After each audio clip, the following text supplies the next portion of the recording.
On the morning of February the 14th, 1879, in a small farming hamlet of Schoharie County, New York, three neighbors forced open the frozen door of a single-story clapboard house and found something that three separate physicians, two county coroners, and one professor of medicine from Albany would spend the rest of their lives refusing to explain. A woman of 26 years had been reduced from the shoulders downward to a fine gray ash, sorche music, torch that held the exact shape of her body against the floorboards. Her head, her left forearm, and one stock-inch foot remained entirely untouched. The chair in which she had been sitting was barely scorched. The wooden floor beneath her carried a dark oval stain, no larger than a serving platter, and not a single curtain, not a single book, and not the oil lamp 3FT from her elbow had caught fire. Her name was Ruth Paine. And what happened to her inside that locked house during the coldest night of that winter was reported in 4 county newspapers, debated in at least 11 medical journals, and then, within 18 months, deliberately erased from every official record the county possessed. Before we continue with the story of Ruth Paine and the house on Cobble Hill Road, if you are hearing this story, take a moment to subscribe to the channel and leave a comment telling us which state or which city you are listening from tonight. We want to know where our listeners are because what you are about to hear was almost buried forever. And the people who tried to bury it had more reasons than you can imagine, and more power than you would like to believe a handful of ordinary men could ever have possessed. To understand what happened to Ruth Paine, you first have to understand the place she lived in, because the place itself is a kind of character in this story. And without it, nothing that followed would make any sense at all. Schoharie County in the late 1870s was a patchwork of Dutch stone houses and Yankee clapboard farms tucked into the folded hills west of Albany, a country of long valleys and short tempers where German Palatine families, who had arrived 150 years earlier, still spoke a rough, low dialect at home and English only in church and at the market. The land was old for America. It had been settled before the Revolution, cleared of its oak and hickory by the grandfathers of the men now farming it. And in many places, the stone walls that marked the edges of the pastures were already sinking back into the earth. The county seat was a sleepy town of shops, a courthouse, and a dairy exchange. But the hamlet where Ruth lived, a cluster of 7 houses and a Methodist chapel known locally as Cobble Hollow, was not even on most maps. It sat at the end of a wagon road that became impassable between December and March. And in the winter, the only way out was a sled track that cut north across the frozen brook toward the mill at Breakabeen. Cobble Hollow was the kind of place where a family could vanish into the snow and nobody in the county offices would notice for a month, and where the people who lived there had long ago learned to prefer it that way. The winter of 1878 into 1879 was, by every account kept at the time, the worst winter in 40 years. The thermometer at the Breakabeen post office recorded 28 degrees below zero on the night Ruth Paine died. And the snow had been falling off and on since the first week of November. The drifts against the north side of the chapel stood taller than a man, and the roof of the Keeserick farm had collapsed under the weight of them. In early January, children were not sent to the one-room school for weeks at a time. Old men died in their sleep and were stored, wrapped in canvas, in the cold parlors of their houses until the ground thawed enough to bury them. It was a winter that pressed hay music down on the hamlet like the palm of a great hand, and the people who lived through it would speak of it decades later, as if it had been a single long night from which no one fully woke. Ruth had come to Cobble Hollow 3 years earlier as a young bride. She was born Ruth Vosberg in the Mohawk Valley. the daughter of a Dutch Reformed minister who had died of consumption when she was 19. And she had taught school in Amsterdam, New York for 2 winters before she met Daniel Paine at a Grange Hall dance in the autumn of 1875.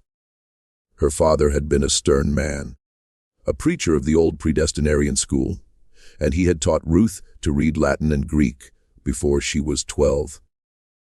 Her mother had died when Ruth was 5, leaving behind a single daguerreotype of a dark-haired, young woman in a lace collar and a small collection of poetry books that Ruth carried with her, tied in a bundle with a ribbon, and everywhere she went for the rest of her life. Daniel Paine was 9 years her senior, a widower with a stone farmhouse and 90 acres of pasture inherited from his father, a quiet man whose first wife had died in childbirth 2 years before. He was, by all the accounts that survived, a decent and hard-working farmer, a deacon of the Methodist chapel, a man who drank nothing stronger than cider, and who was known in the hamlet for the patience with which he broke his own horses to harness. Ruth accepted his proposal within 4 months of meeting him, and she moved her few trunks of books and linens into the Paine farmhouse in the spring of 1876. Those who knew her in Cobble Hollow described her in the same careful phrases that farming communities reserve for women they cannot quite place. She was too educated for a farmer's wife, they said. She read books late into the night by the kitchen lamp, and the yellow light of that lamp could be seen from the road until 200 and 300 in the morning, a small steady square against the enormous darkness of the surrounding hills. She kept a journal in a cedar box beside her bed. She had studied French at the Amsterdam Academy, and she corresponded, through letters that traveled by mail coach and rail, with at least 3 women in Albany and 1 in New York City, whose names did not appear in any church register in the county. She was not unfriendly. She attended the chapel every Sunday morning, sitting in the 3rd pew from the front with her gloved hands, folded over a small black prayer book, and she sang in a thin, surprisingly sweet soprano that carried over the deeper voices of the farmers around her. She brought preserves to the sick. She taught the small Cobble Hollow Sunday school class of 7 children. And the children, by the account of one woman who had been among them and who lived until 1937, adored her with a peculiar fierce loyalty that rural children reserve for any adult who treats them as if they might one day be interesting. But she was not. The neighbors would later tell the coroner, quite one of them. There was a stillness in her that they did not know what to do with. There was a way she had of looking at a conversation from a little distance as if she were listening for something underneath the words that made the older women of the hamlet uneasy, without their being able to say why. And there was something else, something that only 2 of her neighbors would say out loud, and only after a great deal of hesitation, and only after the doctor from Albany had sat across from them at their own kitchen tables, and asked the same quiet, patient questions 3 and 4 times over. In the last 6 months of her life, Ruth Paine had changed. She had grown thinner. Her cheekbones, which had always been prominent, had become sharper. And there were dark hollows beneath her eyes that had not been there the previous summer. She had stopped wearing her wedding bonnet to church, replacing it with a plain black shawl drawn up over her head, in the manner her snorts of a much older woman. She had been seen twice walking alone along the frozen brook at dusk in weather that no sensible woman should have been walking in, her arms wrapped tight around her body, and her breath trailing white behind her in the cold air. And on 3 separate occasions, the woman who lived in the nearest house, a widow brewer of 62 years who had buried 2 husbands and raised 5 sons, and who did not, by her own description, miss very much of what went on in the hamlet, had heard raised voices coming from the Paine farmhouse in the hours after midnight. Ruth's voice, the widow said, and Daniel's voice, and sometimes a third voice, a man's voice, that the widow did not at first recognize. The widow had, on each of those 3 occasions, stood at her own bedroom window in her nightgown and looked out across the snowy yard toward the Paine house. And she had seen, on each occasion, a single square of yellow light burning in the kitchen window. And she had seen, on each occasion, shadows moving across that light in a way that she would later describe as resembling a slow and terrible music dance. And she had gone back to bed each time and pulled the quilt up around her shoulders and pretended, each time, that she had not heard anything at all, because a widow of 62 in a hamlet of 7 houses does not interfere with what happens in another woman's kitchen in the middle of the night. Even when the sounds coming through the winter air are sounds she does not want to hear. She would regret that silence. She would later tell Dr. Tanique on the back porch of her own house on a July afternoon for every remaining day of her life. But regret, she would add in the same breath, was a poor kind of penance, and the Lord would judge her for what she had not done, the same as he would judge the others for what they had.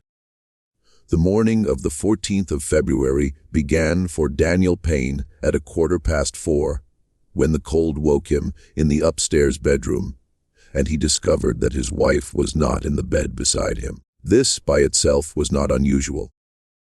Ruth had been sleeping poorly for weeks, and she had taken recently to going downstairs in the small hours of the night to sit by the kitchen stove and read. Daniel dressed in the dark, pulling on wool trousers over his long drawers, lacing the heavy boots he wore against the cold of the farmhouse floors, and he came down the narrow staircase with a kerosene lantern held out in front of him. The house was entirely silent. The parlor, as he passed through it, was dark and still, and the sheet-covered furniture looming like pale, crouching animals in the lantern light. The kitchen door, at the far end of the parlor, was closed. Daniel later swore, under 3 separate examinations by 3 separate officials, that when he opened that kitchen door, the room beyond was cold. Not merely cool, as a farmhouse kitchen often was in the hours before dawn, but bitterly cold.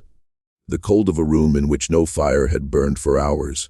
The stove, a heavy cast iron Union box stove with nickel-plated trim that Daniel had bought at the county fair in 1876, had gone out sometime in the night. The oil lamp on the table was extinguished, its wick black and curled. The window above the dry sink was clouded with a thin film of frost on the inside of the glass, and then fern-like crystals had grown across the lower panes in delicate, repeating patterns. And in the rocking chair beside the stove, where Ruth habitually sat in the mornings to drink her tea, there was a shape that his mind at first refused to accept as a shape. He said that he stood in the doorway for a long time. He did not know how long, holding the lantern he had brought down with him, before he understood what he was looking at. His wife's head was leaning back against the chair's spindles, her eyes closed, her dark hair loose about her shoulders, her expression, in the flickering lantern light, entirely peaceful. Her left arm lay draped over the arm of the chair, the hand white and intact, a small silver ring on the 4th finger, the ring her father had given her on her 16th birthday. Her right stocking foot was extended forward, as if she had been in the act of rising, and everything else, everything between the base of her neck and her ankles, was gone. In its place, filling the seat of the rocking chair and spreading across the floorboards in a neat oval that measured, the coroner would later record, 31 in by 19 in, was a deposit of fine, pale gray ash. The ash held, at its center, the unmistakable curve of a rib cage, the suggestion of a pelvis, the bent line of a femur. It was, Daniel said, as if his wife had been poured into the chair, and the chair had kept the shape. He did not scream. He did not run. He stood, he said, for what felt like a very long time. And then he turned around, walked back through the front parlor, opened the front door, and walked the 3.4 of a mile through the knee, deep snow to the house of Widow Brewer, and asked her, in a voice she described as utterly calm, if she would be so good as to come and look at something. The widow came. She was not a woman who required much persuading when a neighbor appeared at her door before dawn. She brought with her the hired man from the adjoining farm, a Palatine German named Jost Kieserich, who had been awake in the barn already, milking his cows by lantern light. And Jost brought his younger brother, Hendrik, who rode the sled track north to Breakabin to fetch the doctor. By 10:00 in the morning, 4 men and the widow were standing in the Paine kitchen, and none of them could speak. The kitchen, by daylight, was almost ordinary. It was a square room, perhaps 14 ft on a side, with a plank floor worn smooth by 3 generations of Paine feet, a large pine table in the center, a dry sink against the east wall, a cupboard against the north wall containing the household's modest collection of dishes, and the cast iron stove against the south wall, its belly still cold, its door closed, the small brass draft lever at its base still open to the position Ruth must have set it to before she fell asleep. Above the stove, on a wooden rack, hung a row of copper pans polished to a dull shine. Against the west wall, beneath a window curtained with unbleached muslin, stood the rocking chair, and in the rocking chair was what was left of Ruth Paine. Dr. Hendrik van Dusen, who had arrived from Breakabin just after 900, was a country physician of 54 years, a graduate of the Fairfield Medical College in central New York, a man who had delivered perhaps 400 babies, set perhaps 1,000 broken bones, and signed perhaps 600 death certificates in his career. He had seen, he believed, every way that a human being could die in Schoharie County. He had not seen this, the stove. He would note in his report that afternoon in careful pencil, was stone cold to the touch. He laid his hand flat on the top of it for a full minute to be certain. The floor around the oval of ash was unburned. The wooden arms of the rocking chair were scorched only where they would have been in contact with the body. And the scorching was shallow, not more than music, 1/8 of an inch deep, as if someone had passed a hot iron lightly over the wood and then taken it away. The curtain at the window, 2 ft from the chair, was intact. A stack of kindling in the wood box beside the stove, 3 ft from the chair, was intact. A folded copy of the previous week's Schoharie Republican on the table, 4 ft from the chair, was intact. And the doctor was able to read the headline about a proposed extension of the railroad to Cobleskill. And Ruth Paine's head, hair, face, and eyelashes were, the doctor wrote in the careful hand of a man trying very hard not to commit himself to any conclusion he could not defend, perfectly preserved, as if she had fallen asleep in her chair and never woken up. There was no grimace of pain. There was no soot on her cheeks. The small silver cross she wore on a chain around her neck had fallen back into the neckline of her nightdress. What was left of it? And the broken chain was intact and bright. The temperature required to reduce a human torso to calcined ash is not a matter of medical opinion. It is a matter of physics. A cremation furnace in the year 1879 operated at a minimum of 1400 degrees Fahrenheit and required between 2 and 3 hours of sustained, directed heat to reduce a body to the condition in which Ruth Paine had been found. No fire of that intensity could have burned within 3 ft of unscorched wood. No fire of that duration could have left her face and hair untouched. And no fire known to medical science in the winter of 1879 could have confined itself so precisely to the soft tissue of a single human trunk. The doctor closed his notebook. The widow crossed herself in the Catholic manner, albeit she was a lifelong Methodist, and only afterwards realized that she had done it. Jost Kieserick, who had fought at Gettysburg as a boy of 19 and had seen men burned in the aftermath of that battle, walked outside into the snow and was sick against the side of the barn. And when he came back inside, his face was gray, and he did not meet anyone's eye. There was a discussion that afternoon among the men in the kitchen. Dr. Van Dusen wanted to send for the county sheriff. Jost Kieserick, whose English was rough, but whose judgment was sound, agreed. Daniel Payne, sitting on a stool in the corner of the kitchen, with his hands folded between his knees, and his eyes fixed on the floor, said quietly that he did not want his wife's body, what was left of her, to become a public spectacle. He said she had been a modest woman. Go, he said she would not have wanted to be stared at. He said, in the same quiet voice, that he believed the affliction that had taken her was an affliction of a nature, a medical accident of a rare and terrible kind, a music, and that the proper authority to consult was not the sheriff but the coroner, and that the coroner could make his determination without the presence of curious neighbors. Dr. Van Dusen, who had watched Daniel closely through this speech, later wrote in his private letter to a colleague in Utica that he had never, in 30 years of country practice, seen a recently widowed man speak about his wife's remains with such precise and premeditated calm, and that if he had been a man of suspicious temperament, he might have taken that calm itself as a kind of evidence. But he was not a man of suspicious temperament. He was a tired country doctor, in the middle of the hardest winter of his life, standing in a kitchen where something impossible had happened, and he did what tired country doctors in such circumstances usually do. He accepted the husband's wishes.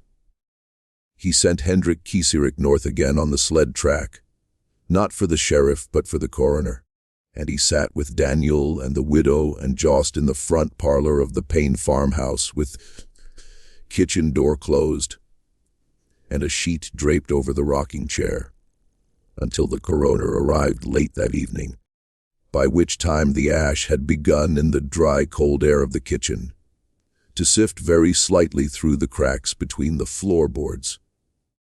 In the weeks that followed, the story of what had happened in the Payne kitchen spread through Schoharie County, the way cold spreads through a stone wall, slowly and from every direction at once. The Schoharie Republican ran a short notice on the 16th of February describing the death as a sudden misfortune of unexplained cause and expressing the condolences of the community to Deacon Payne. The Kobleskill Index 3 days later described it as a probable apoplexy followed by accidental fire, which was the diagnosis that Dr. Van Dusen had settled on after 2 sleepless nights, and which he himself did not believe. The Albany Argus, which had a correspondent in the county seat, and which was willing to risk a little sensationalism, printed a longer piece on the 22nd of February in which the word combustion appeared for the first time, qualified carefully by the adjective spontaneous. The piece was reprinted in edited form in 3 other regional papers over the following week. The story might have ended there, filed away as a curiosity in the back pages of a county paper, if it had not been for a physician from Albany named Dr. Cornelius Ten Eyck, who read the Argus piece over his breakfast coffee on the morning of the 23rd of February, and, by that same evening, was on the train west with a leather satchel full of instruments and an unshakable conviction that he had just been handed the case that would make his career. Dr. Ten Eyck was 44 years old, a professor of forensic medicine at the Albany Medical College, and a man whose professional ambition was matched only by his contempt for country doctors. He had, in the course of his career, published 7 papers on unusual modes of death, including a widely cited study of accidental poisonings among factory workers in Troy, and a controversial monograph on the subject of asphyxiation in infants of the urban poor. He had been waiting for more than a decade for a specimen of what the medical literature of the time referred to as preternatural human combustion. There had been, by the count of the medical journals of 1879, some 30 documented cases in Europe and North America across the preceding century, almost all of them involving elderly women, heavy drinkers, and confined spaces. The case of the Countess Cornelia Bandy of Cesena in 1731 was the canonical reference cited in every medical textbook. Ruth Paine, at 26 years old, a teetotaler, and a woman in visibly good health only days before her death, did not fit the pattern. That, for Dr. Ten Eyck, was precisely the point. He arrived in Cobble Hollow on the morning of the 25th of February, 11 days after Ruth's death. He traveled from the Breakabin station by hired sleigh, wrapped in a bearskin robe, his satchel at his feet, and he would later describe the approach to the hamlet as the strangest visual impression of his adult life. The snow had begun again during the night. The 7 houses of Cobble Hollow stood in a rough line along the frozen brook, their dark roofs frosted white, their chimneys smoking in thin gray plumes, and beyond them the hills rose in a series of long pale folds under a sky the color of slate. There was no sound except the creak of the sleigh runners and the breath of the horse. Not a dog barked. Not a child shouted. The hamlet looked, he wrote, like an engraving from a German fairy tale, the kind in which something terrible has just happened inside one of the small, tidy houses and no one has yet noticed. He was met at the door of the Paine farmhouse by Daniel, who had not, as far as anyone in the hamlet could tell, wept once in the intervening 11 days. Daniel was a tall man, 6'2" and some inches, with a long, slightly stooped frame of a man who had spent most of his adult life bending over plows and fence rails. His hair was sandy brown, thinning at the crown, combed severely back from a high forehead. His eyes were pale blue and widely set, and they had in them, Ten Eyck noted in his first diary entry about the case, the particular flat quality of eyes that had stopped expecting anything. Daniel shook the doctor's hand, took his coat, and led him through the parlor into the kitchen, without speaking a word that was not strictly necessary. The rocking chair was still there against the west wall beneath the muslin, curtained window. The oval of ash had been swept up, placed in a sealed wooden box roughly the size of a hat box, and kept, at the county coroner's instruction, in an unheated outbuilding behind the farmhouse. The scorched floorboards had been scrubbed with lye soap, but not replaced, and the dark oval stain was still clearly visible beneath Daniel's boots. Dr. Ten Eyck set his satchel on the pine table and looked slowly around the kitchen. And as he looked, he began to notice things that the country doctor had missed, and that would, in the weeks to come, unravel the entire story. He noticed first that the rocking chair was not in its natural position. It had been moved at some point before Ruth's death, perhaps 3 feet forward from the wall, into an open area of the kitchen, where there was no obvious reason for anyone to have placed it. The natural position for the chair, given the layout of the room and the habitual warmth of the stove, was against the wall where it now stood. But the faint wear patterns music on the floor showed that it had been dragged forward and then returned. He noticed that the cupboard directly behind the chair, a tall pine cupboard with 2 upper doors and 2 lower doors, contained in its lower compartment a set of ceramic jugs that were, when he opened the door and lifted one, far lighter than they had any right to be. Daniel, when asked what had been in them, said that they had held coal oil for the lamps, but that he had used up the supply during the long nights of the winter. Dr. Ten, who had counted the jugs and noted their combined capacity, did not say what he was thinking. He noticed that the floor beneath the rocking chair, where the scorched oval stain was not at the center of the kitchen but offset, pushed away from the stove and toward the window. He noticed that the rag rug, which had always, according to the widow Brewer's later testimony, lain under the rocking chair, had disappeared sometime in the past several months and had not been replaced. He noticed that the small pedestal table that had always stood beside the rocking chair, the table on which Ruth kept her tea and her book, was also missing. Daniel said music. He had broken it up for kindling, or in a winter as hard as that one. No one found this remarkable. Dr. Ten made a small careful note in his pocketbook and said nothing. Dr.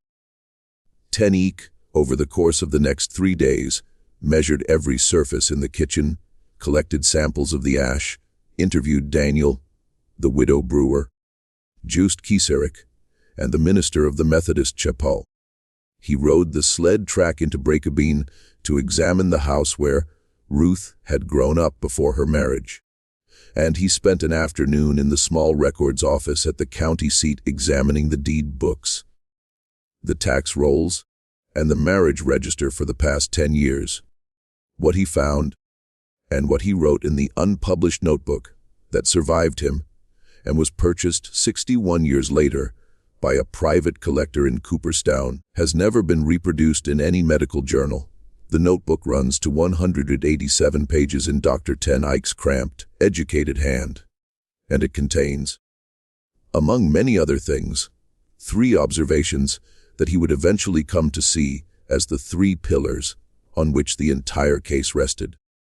The first observation, recorded on the second day of his stay, was that Ruth Paine had, in the final month of her life, purchased from the general store in Breakabeen a total of 19 gallons of coal oil, a kerosene-based lamp fuel widely used in rural New York at the time. 19 gallons was an amount far in excess of what the Paine household could have consumed for lighting in that period. A normal farmhouse of the region, with 3 or 4 lamps in regular use, consumed perhaps 2 gallons a month in the winter. The Paine household had only 2 lamps. Daniel, when pressed, could not account for the discrepancy. He said his wife had been responsible for household purchases. He said he had not noticed. He said she had once mentioned to him a plan to varnish certain pieces of furniture in the spring, and he supposed the oil might have been intended for that. Dr. Ten, in the margin of his notebook beside this entry, wrote a single word: implausible. The second observation, recorded on the 3rd day, was that Ruth had been observed by at least 2 separate witnesses wearing a corset of a new style, recently advertised in the Godey's Lady's Book, a garment whose stays were reinforced with a paste of calcium phosphate and animal fat, a substance which, Dr. Ten noted in careful Latin, was highly susceptible to the formation of phosphorus compounds under conditions of prolonged body heat. The corset had been a gift, the widow Brewer said. Ruth had shown it to her in October, laid out in its box with a ribbon around it, and had said, in a voice the widow remembered as unusually quiet, that it had come from a gentleman admirer of many years ago who had sent it to her as a token of continued friendship. The widow had not asked who the gentleman was. She had seen Ruth wear the corset on several occasions afterward under a black wool dress that Ruth had taken to wearing in the evenings when she expected no visitors. And the third observation, the one that Dr. Ten underlined twice and then, in a different ink, and apparently at a much later date, circled 3 times, was this: Ruth Paine was, at the time of her death, in the early weeks of a pregnancy. And that pregnancy, according to the dates that Dr. Ten carefully reconstructed from the testimony of the widow, and from 3 letters he was eventually permitted to read, could not possibly have been the child of her husband. If this story is already making you think twice about what people in small towns can hide, take a moment to like this video and let us know in the comments what you think happened in that kitchen, because the records we are about to discuss were sealed for a reason. And what Dr. Ten Eyck learned next is why that seal was put in place, and why no one in Cobleskill Hollow or in Albany ever spoke of Ruth Paine's name again in any public setting for the remainder of the century. Dr. Ten Eyck returned to Albany on the 28th of February and began, with the methodical patience of a man who had waited his whole career for exactly this, to assemble the rest of the story. He wrote letters to every address in the bundle of correspondence Daniel had grudgingly allowed him to examine. He interviewed, over the course of the next 4 months, every person in the Mohawk Valley who had known Ruth Vosburgh before her marriage. He traveled twice to New York City to consult with a colleague at the Bellevue Hospital Medical College on the chemistry of slow combustion. He spent a week in the Public Records Office of Albany County. He sent a young assistant to copy out from the dusty ledgers of a small printing shop on State Street every name that could be recovered from the account books of a certain quarterly publication that had been printed there between 1870 and 1875. And by the end of the summer of 1879, he had constructed a picture of Ruth Paine's life that was, to anyone who had known only the quiet minister's widow and dutiful farmer's wife of Cobleskill Hollow, almost entirely unrecognizable. Ruth Vosburgh, before her marriage, had been a member of a small and discreet society in Albany that met in the back rooms of that same printing shop on State Street, and that described itself, in the letters Dr. Ten Eyck was permitted to copy, as a circle for the advancement of rational womanhood. The circle was composed of teachers, a handful of unmarried daughters of merchant families, 2 journalists, and 1 physician, a woman named Dr. Harriet DeForest, who had taken her medical degree in Geneva, Switzerland, some 20 years earlier, and who practiced without a license from the state of New York in a consulting room above a milliner's shop on Broadway. The circle read the works of Frances Wright and Margaret Fuller. They corresponded with a similar society in Boston, and with a smaller group in Rochester associated with the memory of the suffragist movement. They produced, on a small hand press in the back room of the printing shop, a quarterly pamphlet called The Reasoned Voice, of which no complete run survives in any public library. And in ways that the surviving letters only hint at, they provided certain forms of practical assistance to women of the city who found themselves in circumstances that the law and the churches of Albany would not officially acknowledge. What exactly those forms of assistance were, Dr. Ten Eyck was careful not to set down in writing, even in his private notebook. But from the pattern of the letters, and from the particular professional credentials of Dr. DeForest, and from the fact that 3 of the women named in the account books of the printing shop had died in the intervening years, under circumstances that were officially recorded as female complaints, any reader of the notebook who understands the medical realities of the 1870s can draw his own conclusions. Ruth had left this society abruptly and without explanation in the autumn music of 1875, just within weeks of meeting Daniel Payne at the Grange Hall Sioux music dance. She had, Dr. Ten Eyck came to believe, left because she had been seen at a meeting of the circle by a man who had recognized her, and who had threatened, in some manner that the surviving letters do not make entirely explicit, to expose her.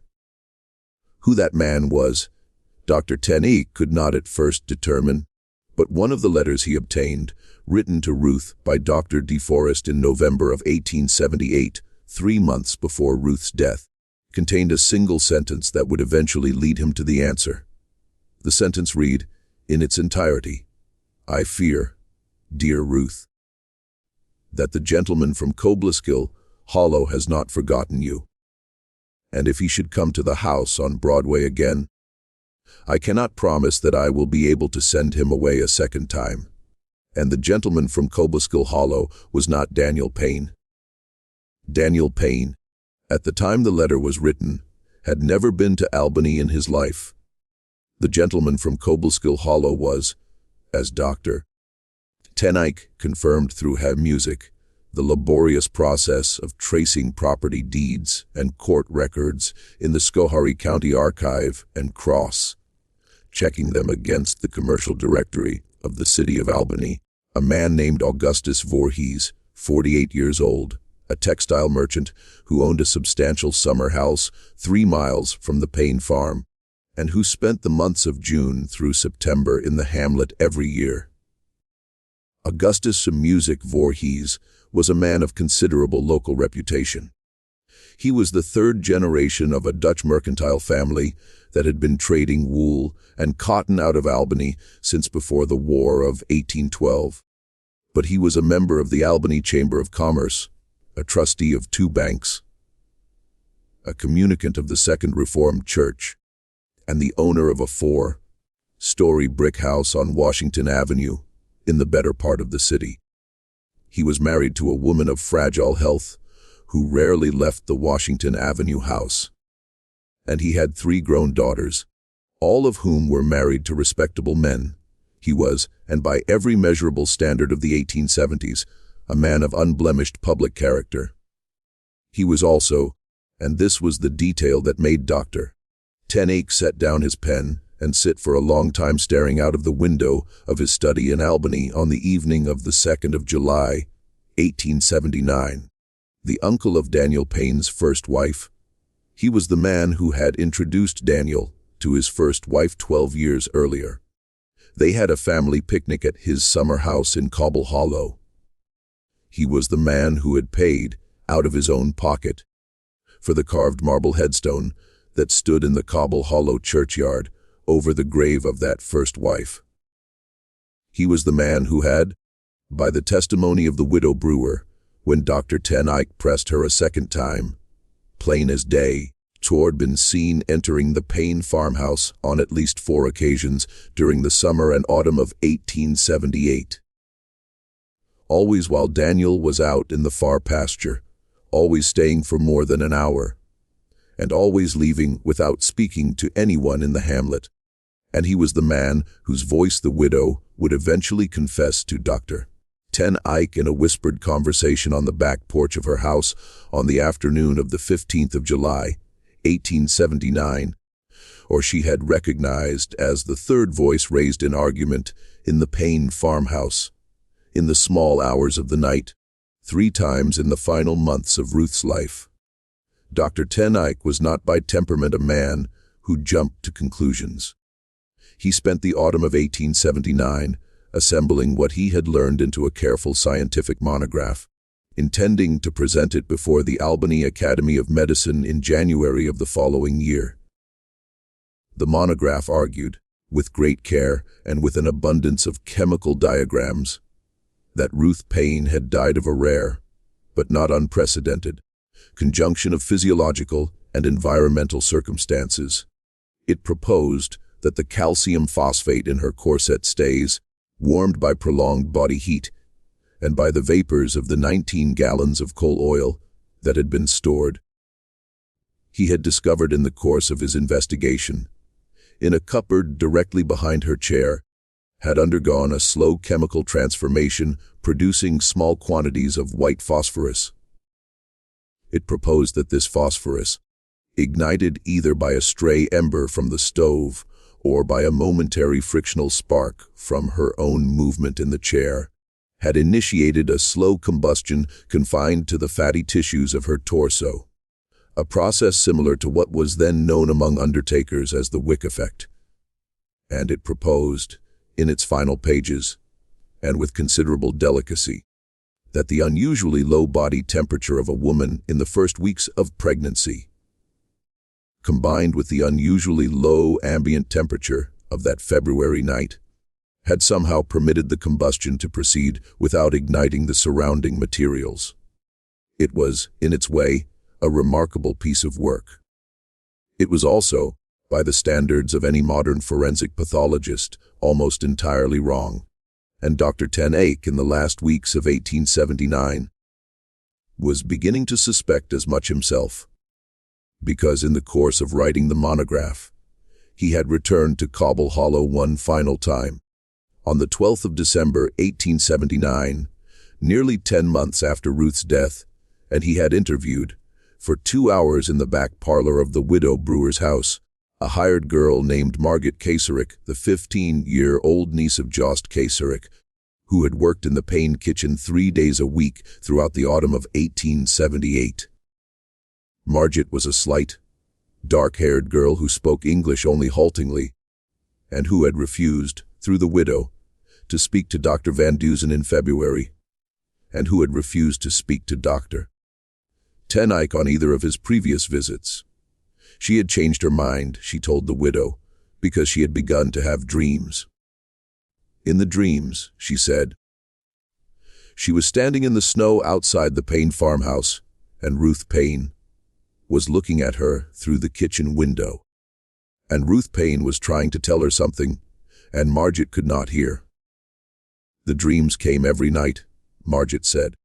She had not slept through a night since the early summer. She was losing weight. Her mother, who did not know the reason, had begun to fear for her health.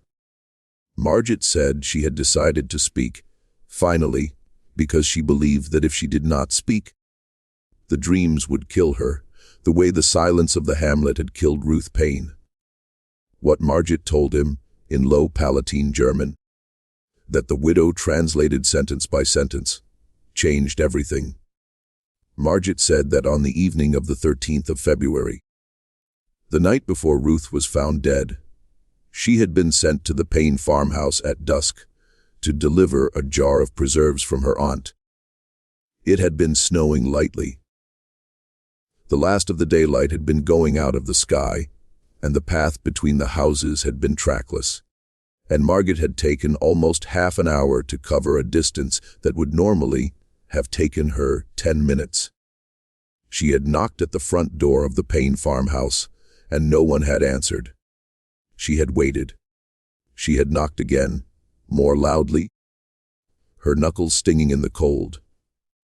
She had thought she heard, through the heavy door, the sound of a man's voice speaking sharply in the kitchen. But she could not be sure. As to no one came to the door. She had walked around the side of the house to the kitchen window, intending to leave the jar on the porch, where Mrs. Paine would see it in the morning. And through the kitchen window, the window above the dry sink, whose curtain on that evening was drawn back rather than closed, Margaret had seen 3 people inside. Ruth Paine had been sitting in the rocking chair. Daniel Paine had been standing by the stove with his back to her, his broad shoulders hunched, his arms folded tight across his chest, in the posture, Margaret said, of a man who is making himself stand still. And a third man, a man Margaret had seen in the hamlet the previous summer, at a social gathering at the summer house, and whom she knew to be Augustus Voorhees, had been standing directly in front of Ruth with something in his hands. Margaret said she could not see clearly what the thing in his hands was, only that it was small and dark, and that Augustus Voorhees had been leaning forward, speaking to Ruth in a voice too low to hear through the glass. Ruth had been looking up at him. Her dark hair had been loose around her shoulders, her hands had been folded in her lap. And Ruth's face, Margaret said, had worn an expression that Margaret had never seen on a grown woman's face before. An expression that Margaret, fumbling for the word in her 2 poor languages, described in the end as the look of a rabbit that has just understood the snare.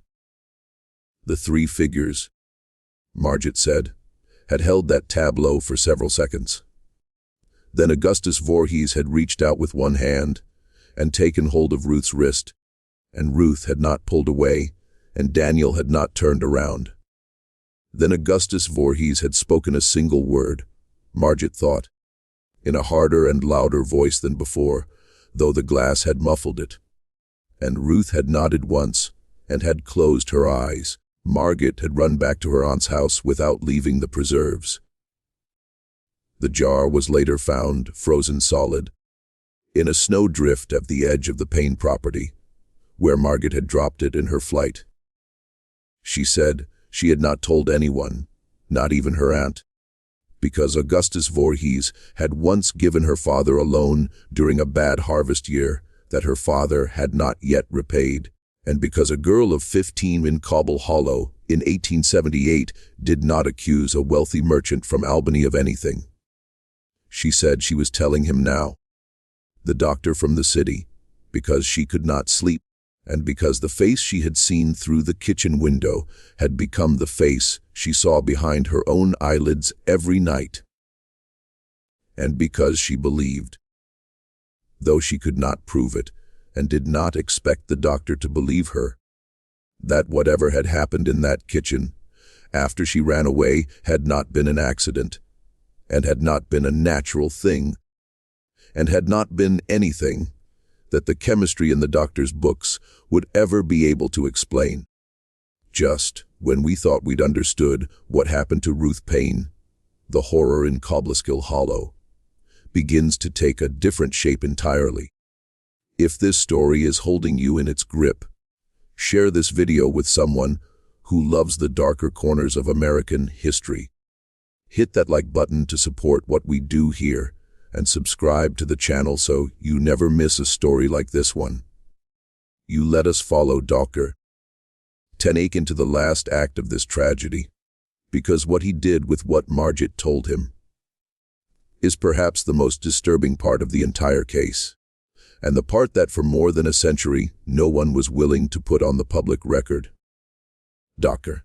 Tenake returned to Albany on the evening of the 14th of December, 1879, carrying in his satchel the notes of his interview with Margit Keyser, and a small muslin bag containing a sample of the ash that had been swept from the floor of the Paine kitchen 10 months before.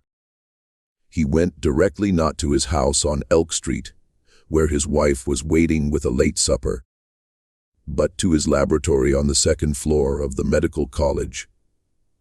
And working through the night by the light of 2 gas burners, he performed a series of chemical tests on the ash that he had not had the opportunity or perhaps the motivation to perform before. He tested for the presence of standard combustion residues. He tested for the specific compounds that would be expected from the Wick effect theory.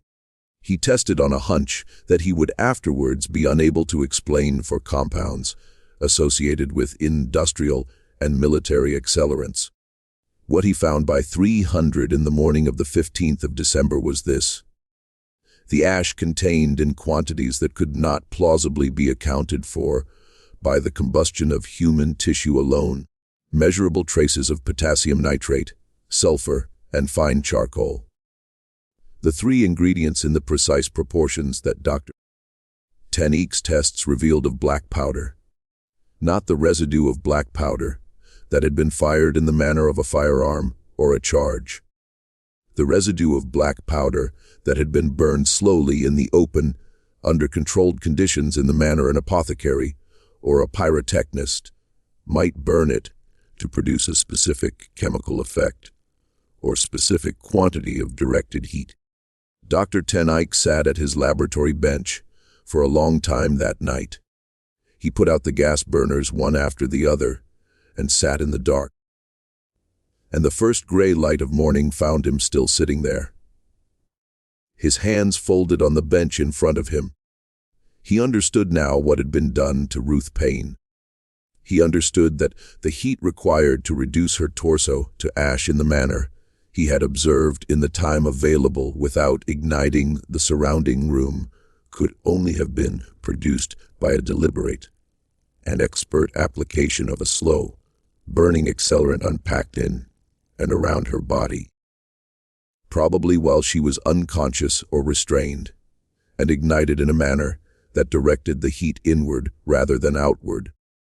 He understood that the wick effect his monograph was about to defend had been a red herring, almost certainly planted deliberately through the calcium phosphate corset and the 19 gallons of coal oil by someone who understood enough of contemporary medical theory to know what investigators would look for and what they would accept as an explanation.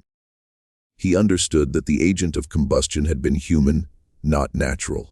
He understood that the work had required a knowledge of chemistry of a kind that a country farmer of Daniel Paine's education could not have possessed, but that a textile merchant who bought and sold dyestuffs, bleaching agents, and industrial accelerants across 3 states, a man like Augustus Voorhees, could have acquired without any great difficulty.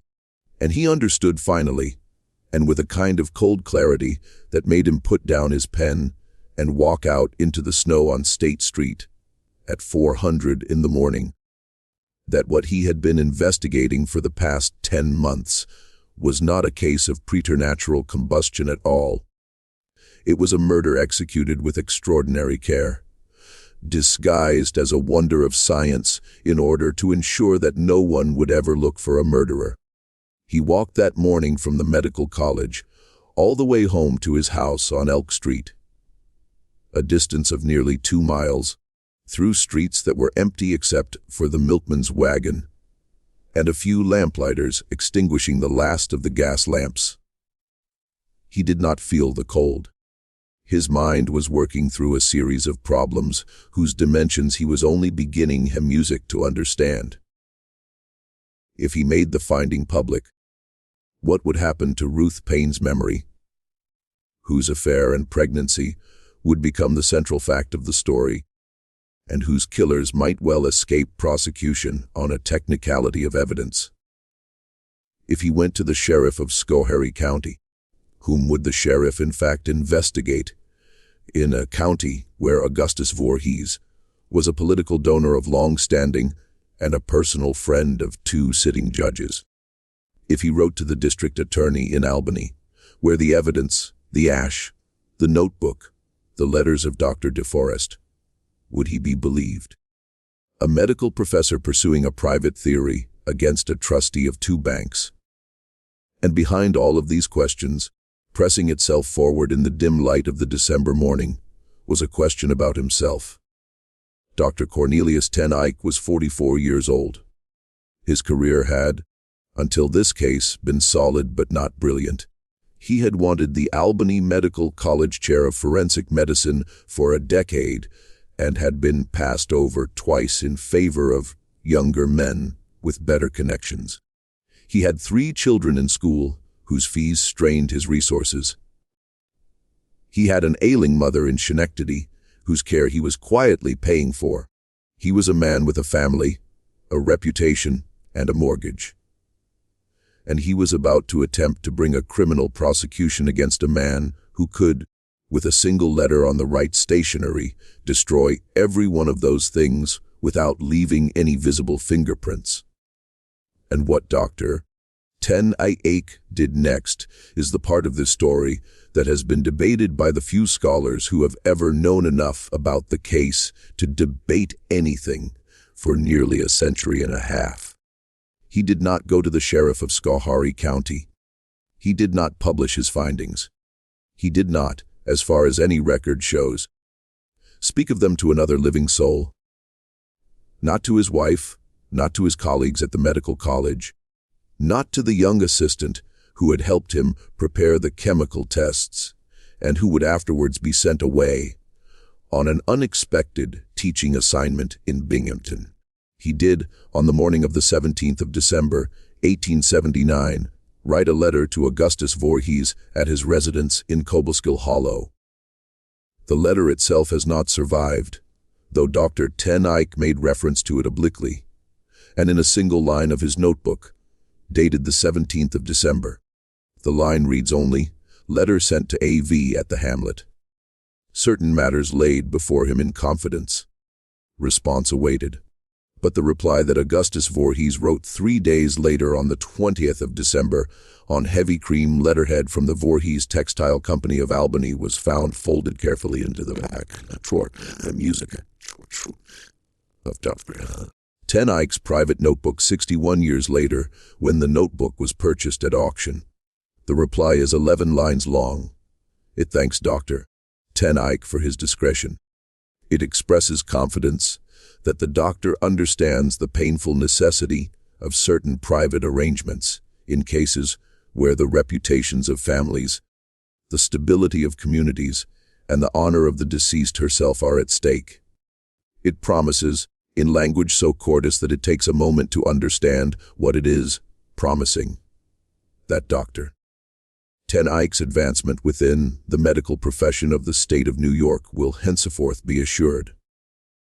It mentions, as if in passing, and almost as an afterthought, that a vacancy has recently opened on the Board of Trustees of the Albany Medical College, and that the board has been considering candidates of suitable distinction, and that the writer's own modest influence with 2 of the sitting trustees would, should the doctor find himself inclined to accept such a position, be placed entirely at the doctor's disposal. And it closes with the warm regards and high esteem of a loyal friend who looks forward sincerely to their next meeting.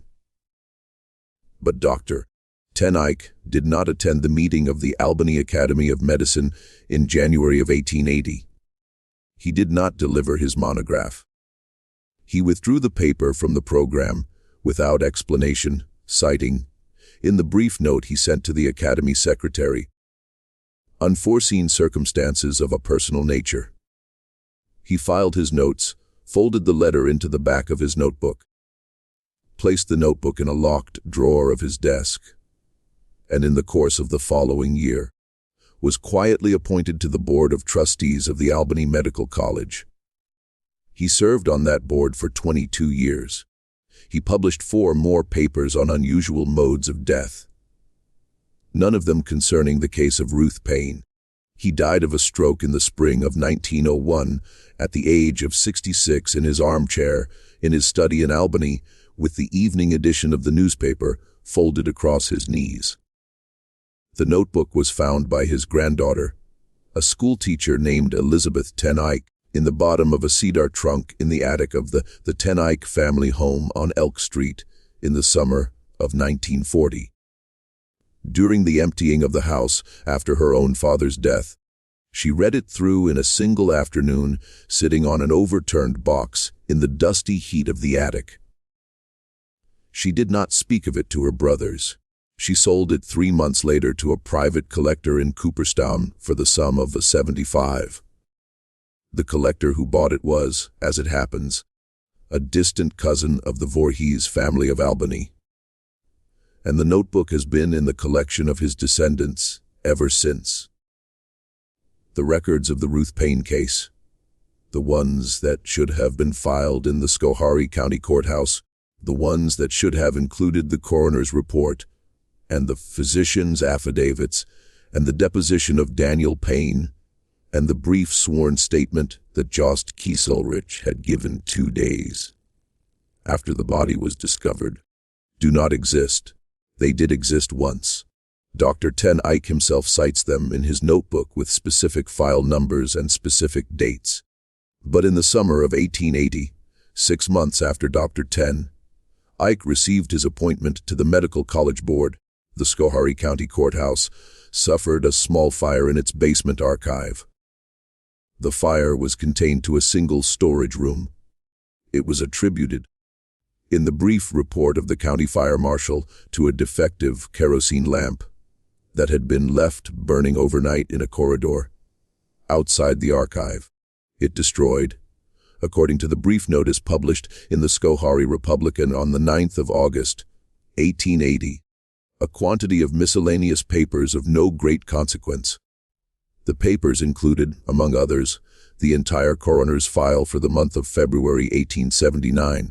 They also included the entire docket of property transactions involving the Voorhees family for the years 1877 through 1879, the marriage register for the Quaker Hollow Methodist Chapel for the same period, and the complete run of local tax assessments on the Paine farm for the 5 years preceding Ruth's death.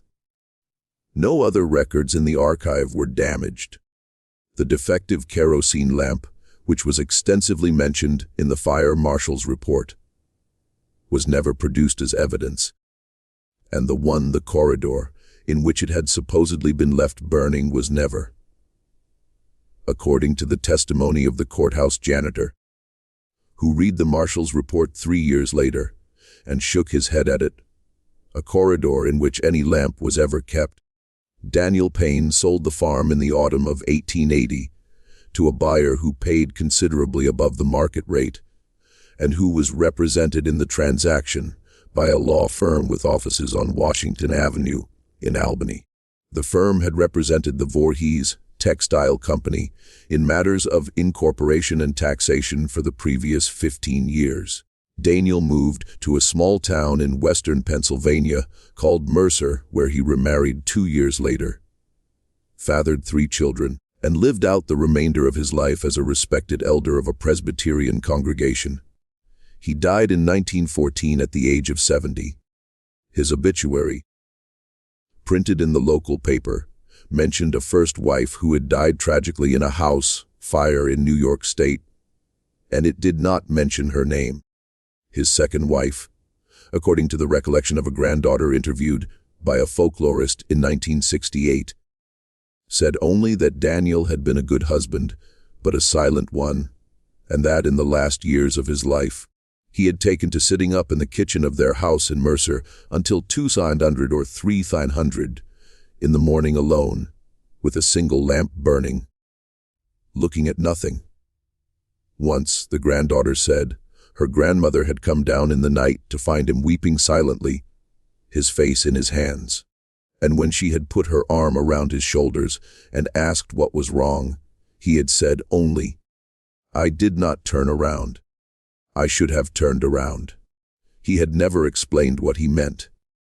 He had never said it again. Augustus Voorhees continued to summer in Quaker Hollow for another 15 years. He expanded the textile company, opened a second office in Boston, and served 1 term in the New York State Senate, where his principal legislative achievement was a bill raising the penalties for the corruption of public morals. He endowed, in 1903, a chair in moral philosophy at a small college in Schoharie County, the endowment of which stipulated in the founding documents that the holder of the chair was to deliver, once each year, a public lecture on the subject of the Christian virtues, music of temperance, chastity, and reserve. He died in 1909 at the age of 78 of complications following a minor surgery, and then he is buried beneath a white marble monument in the Quaker Hollow churchyard within sight of the smaller weathered stone that marks the grave of Ruth Paine. The inscription on his monument reads, "A merchant of integrity, a friend of virtue, a pillar of the community." The inscription on Ruth's stone, which Daniel had ordered and paid for before he sold the farm and left for Pennsylvania, reads only, "Ruth Paine, wife 1852 to 1879. The Lord giveth and the Lord taketh away." The widow brewer died in 1884 of pneumonia in her own bed at the age of 67.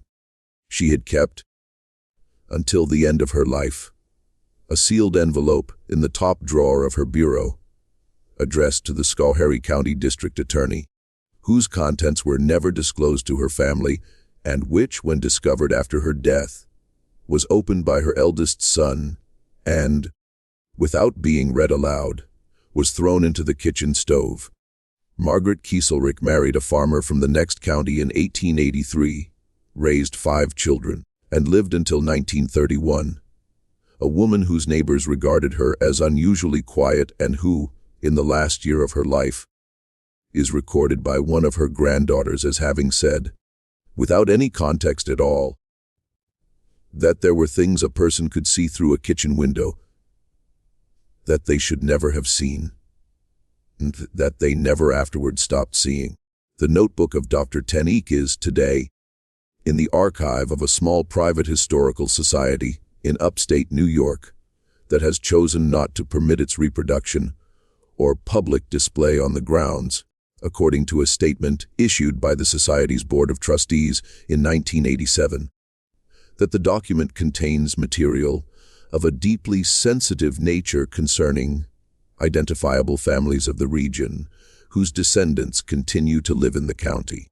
The ash of Ruth Paine, in its sealed wooden box, was buried in an unmarked corner of the Cobleskill Hollow churchyard in the summer of 1880 at the instruction of the then presiding minister of the Methodist chapel, whose name has not survived, because the pages of the chapel register covering the years 1878 through 1881 were, like the coroner's file at the courthouse, destroyed at some point in the late 19th century. What was done to Ruth Paine on the night of the 13th of February, 1879, was done by at least two men, as in a locked kitchen in the coldest night of a hard winter, in a hamlet at the end of a road that the snow had closed. It was done to a young woman who had once, before her marriage, belonged to a circle of other young women who had believed that the future would be different from the past, and who had chosen, when she was threatened, to leave that circle and accept a quiet life in a place where no one would ever come looking for her. It was done, almost certainly, because she was pregnant with a child that was not her husband's, and because the father of that child was a man who could not afford, at the age of 48 and with a sick wife on Washington Avenue and 3 married daughters, and a reputation built over 3 generations of careful Dutch commerce, to have the fact known. It was done with a chemistry borrowed from the textile trade, with potassium nitrate and sulfur, and fine charcoal packed around the body of an unconscious woman in a rocking chair. And it was disguised as a wonder of science in order to ensure that the only people who might investigate it would be so dazzled by the prospect of a medical sensation that they would not think to look for a criminal. It was compounded by the quiet cooperation of a husband who had either been broken by the discovery of his wife's affair or been promised something he wanted more than his wife, or both, and who stood in his own kitchen with his back turned while another man put his hands on her. And it was concealed finally by the purchase of the conscience of one ambitious physician, and by a small convenient fire in a basement archive, and by the slow and impatient passage of 147 years of forgetting. This mystery shows us that the most terrible things that have happened in this country have not been done by monsters from beyond the edge of the world. They have been done by ordinary men in ordinary rooms in ordinary towns, protected by the ordinary silences of the people around them, and hidden, finally, by the willingness of history to let certain names, certain places, and certain women be quietly erased from the record. Science cannot explain what happened to Ruth Paine. Not because what happened to her was outside the laws of nature, but because the science of her time was used deliberately and with great skill to cover the tracks of what had been done to her.